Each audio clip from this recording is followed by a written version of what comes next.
Hi everyone, welcome back to the channel. So in this series of videos, we are discussing your GS2 UPSC mains paper of 2025. In particular, polity questions. So आपके GS2 के paper में total 4 subjects होते हैं, जिसमें से एक polity है. And इस साल out of 20 questions 10 questions were of polity subject. अब इन 10 क्वेश्चंस में से 5 वर of 10 markers and another 5 were of 15 markers. We have already discussed all the 10 markers and 15 markers में हमने एक क्वेश्चन डिस्कस कर लिया था. Now in the upcoming 4 videos including this one, we will complete your 15 markers as well.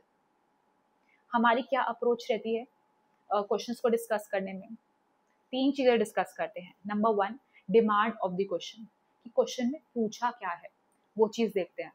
Then structuring of the answer समझते हैं कि जो पूछा है उसे आंसर में लिखना कैसे है, आंसर को स्ट्रक्चर कैसे करना है, हेडिंग्स क्या क्या बनेगी. And the third thing we see is the content, कि उन हेडिंग्स में हम पॉइंट्स क्या लिखेंगे. राइट. इन वीडियो से आपको आंसर राइटिंग में भी बहुत ज्यादा हेल्प होगी. बेसिकली एक माइंड में फ्रेमवर्क क्रिएट हो जाएगा कि आंसर लिखना कैसे होता है. Then you can start the answer writing without any hesitation, and that too from the best material because of previous year questions. We are discussing PYQs only, right? So now let us read this question. This is question number 14 of your 2025 GS2 paper. It says, examine the evolving pattern of center-state financial relations in the context of planned development in India.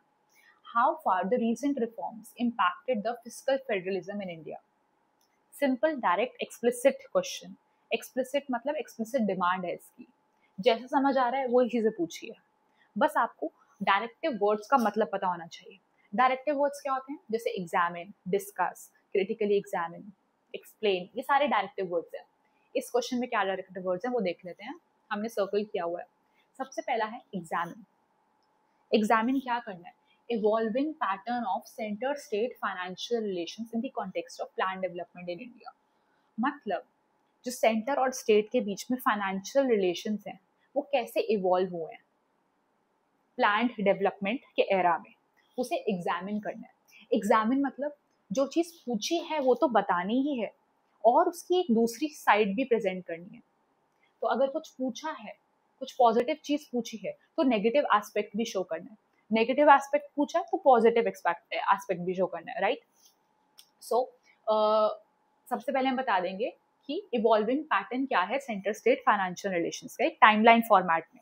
Right. अब examine है तो उस evolving pattern के कुछ challenges भी बताएंगे, कुछ shortcomings बताएंगे.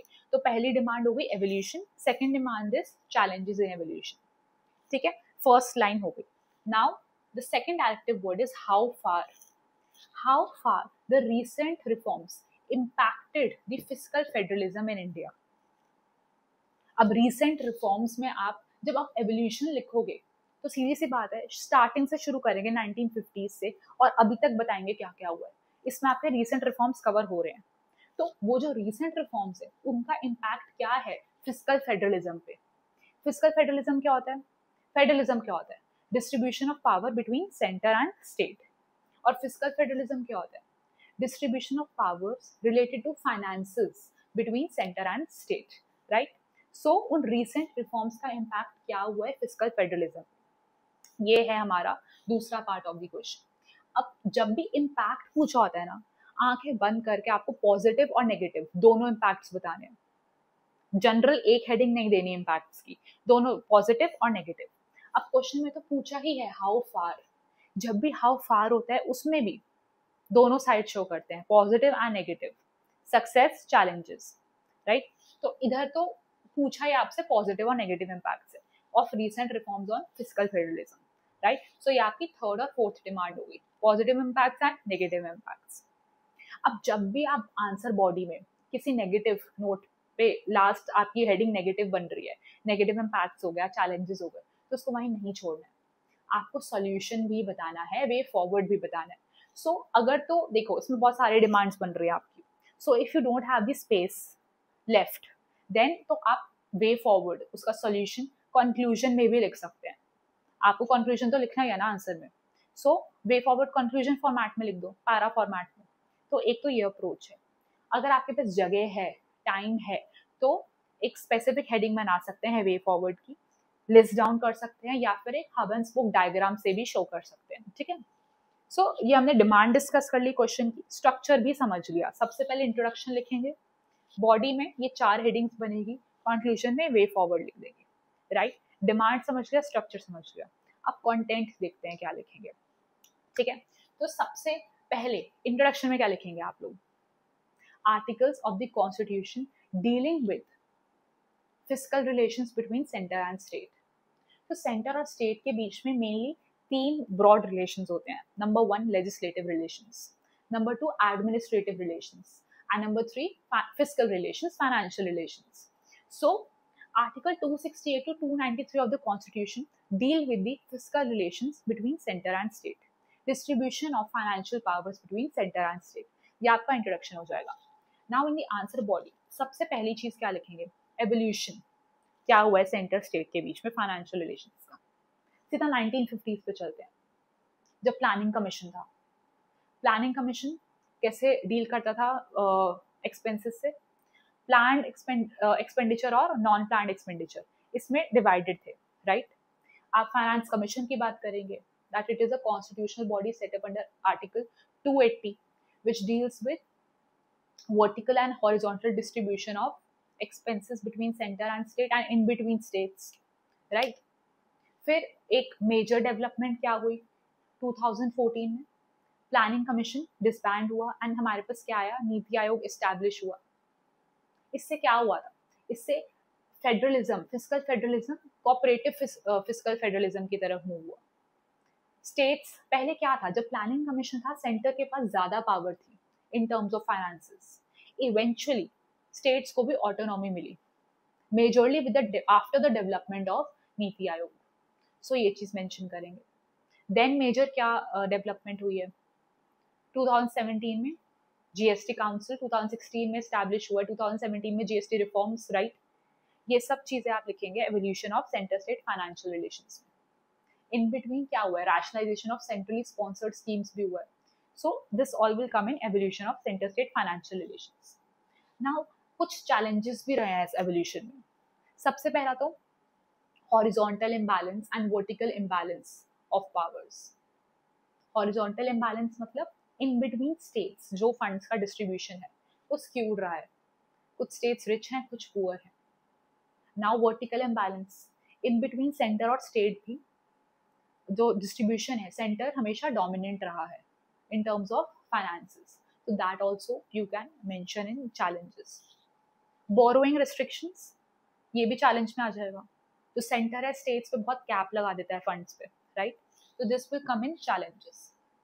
Now positive impacts of recent reforms. Recent reforms में क्या क्या आ जाएगा, आपके जीएसटी रिफॉर्म्स आ जाएंगे, ये नीति आयोग का एस्टैब्लिशमेंट भी हम रीसेंट रिफॉर्म्स में ले लेंगे। देन जो 14th 15th फाइनेंस कमीशन है, इनकी रिकमेंडेशन, ये सब भी रिसेंट एस्टैब्लिशमेंट्स में आ जाएगा, राइट। सो अब इसका पॉजिटिव इम्पैक्ट क्या रहे हैं, सबसे पहले तो after the establishment of NITI आयोग, जीएसटी काउंसिल, स्टेट्स का भी ऑटोनॉमी इंक्रीज हुई है। By because consensus based decision लिया जाता है। जीएसटी काउंसिल में दोनों सेंटर स्टेट का इन्वॉल्वमेंट रहता है। सो एक कंसेंसस बेस्ड डिसीजन मेकिंग हुई है, ये एक पॉजिटिव इम्पैक्ट आ जाएगा कि स्टेट्स की ऑटोनॉमी इंक्रीज हुई है। Then after GST was introduced, वो उस जीएसटी काउंसिल के अंदर ही आ जाएगा कि स्टेट्स की ऑटोनॉमी इंक्रीज हुई है, राइट। देन और क्या पॉजिटिव इम्पैक्ट्स होंगे of recent reforms, rationalisation of centrally sponsored schemes. तो सेंट्रली स्पॉन्सर्ड स्कीम होती क्या है कि सेंटर कुछ फंड स्टेट्स को दे देता है टू इम्प्लीमेंट अ स्कीम। अब स्टेट्स आर रिस्ट्रिक्टेड कि उनको वो पैसा उन्हीं स्कीम पे लगाना है, चाहे स्टेट में जरूरत हो या ना हो, पर उसी स्कीम से रिलेटेड वो फंड यूज करना। तो उन सेंट्रली स्पॉन्सर्ड स्कीम्स को रैशनलाइज किया गया, उनका नंबर कम किया गया। तो स्टेट्स के पास जो फंड्स यूज करने की they would say that would say the fund use करने की जो फ्रीडम है वो एक्सपैंड हुई है, राइट। वो रिस्ट्रिक्ट कम होते हैं।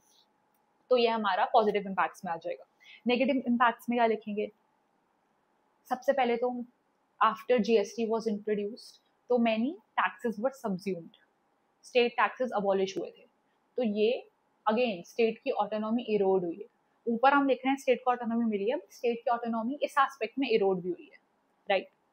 अब कंपनसेशन सेस जो है वो कितना डिले हुआ है, that also we can write. और नेगेटिव इम्पैक्ट में क्या लिख सकते हैं कि जो सेस और सर्च चार्जेस होते हैं वो डिविजिबल पूल में नहीं आते हैं, right. That can also come in negative impact. Now conclusion में वे फॉरवर्ड में क्या लिख सकते हैं कि डिस्ट्रीब्यूशन इस वे में होना चाहिए कि स्टेट्स को और ऑटोनॉमी मिले, जीएसटी काउंसिल को और स्ट्रेंथन किया जाए. आप 16 फाइनेंस कमीशन भी मेंशन कर सकते हैं कंक्लूजन में. उससे क्या होगा, करंट अफेयर्स लिंकेज भी हो जाएगी. That 16 finance commission whose recommendations will be implemented from 26 to 31 time period that has mandate not only for tax distribution between center and state but also to augment state finances, right. उससे हमारा fiscal federalism और strengthen होगा. So that can come in your conclusion of the answer. So after this we have discussed your question number 14. After this, in the upcoming 3 videos, we will wind up your polity section of GS2 paper of UPSC Mains 25. Thank you so much.